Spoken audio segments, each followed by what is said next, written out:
Halo Happy Investor, balik lagi di Pojok Saham UY. Kali ini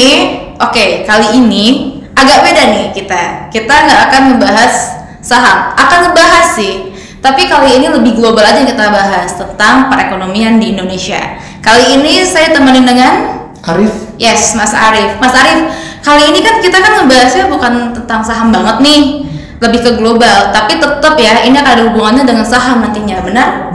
Nah, kalau kita lihat dari pergerakan perekonomian di Indonesia, gimana sih menurut analisanya Mas Arif ini? Oke.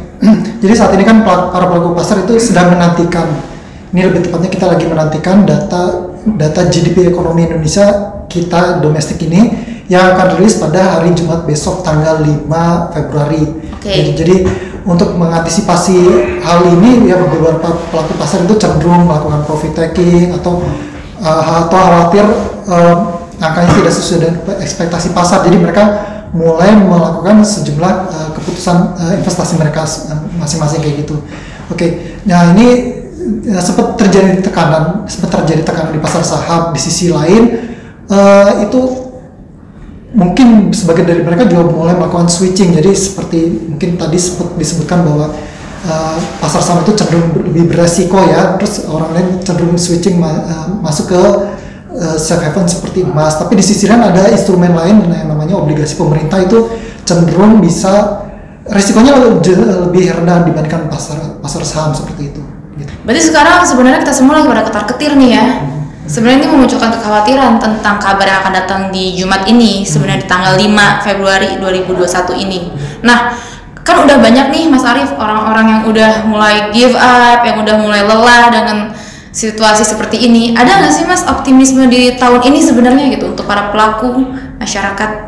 Oke, kalau dari secara angka sih kita optimis ya, maksudnya kita semua juga optimis karena awal tahun 2020 itu kan kita tahu bahwa belum terjadi apa-apa di awal tahun 2020, terus COVID itu mulai masuk jadi secara GDP ekonomi kita di kuartal pertama tahun 2020 itu masih positif ya, masih bertumbuh. Tapi semenjak terkena dengan pandemi ini, terus ekonomi kita mulai terkontraksi di kuartal 2 dan kuartal 3. Tapi ya, kuartal 2 itu sekitar kontraksinya sekitar 5%, terus kuartal 3 kontraksinya sekitar 33%. Tapi dari sini kita melihat bahwa kontraksinya itu mulai lebih rendah gitu. Nah, diharapkan dengan rilis data yang terbaru ini didukung oleh belanja pemerintah dan segala macam, itu kontraksinya justru lebih rendah dibandingkan seperti itu. Nah, dari sisi pemerintah itu langkah-langkah pemerintah kita melihat bahwa itu sudah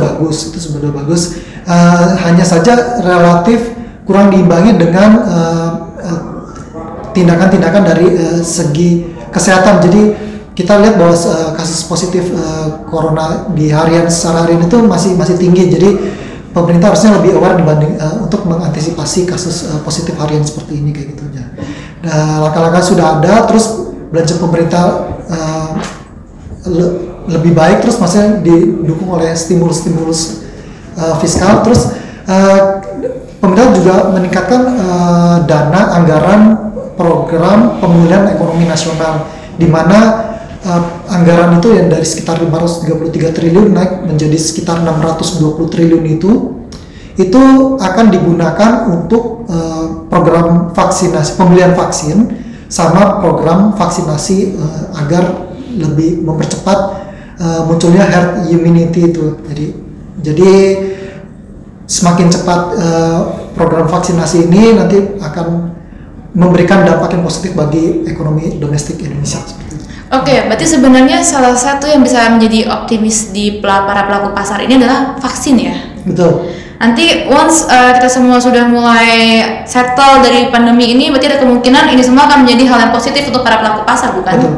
Oke, thank you Mas Arif infonya. Nah, berarti untuk para pelaku pasar di tahun ini semuanya jangan ada yang pesimis dulu, karena biar bagaimanapun pemerintah juga sudah melakukan upaya-upaya untuk bisa tetap kita semua aktif di pasar saham ini juga ya, berarti akan berpengaruh juga berarti. Nah, sekian info dari Mas Arif. Jangan lupa di subscribe ya YouTube-nya NH Korindo Sekuritas Indonesia. See you di Pojok Saham UY selanjutnya. Dah.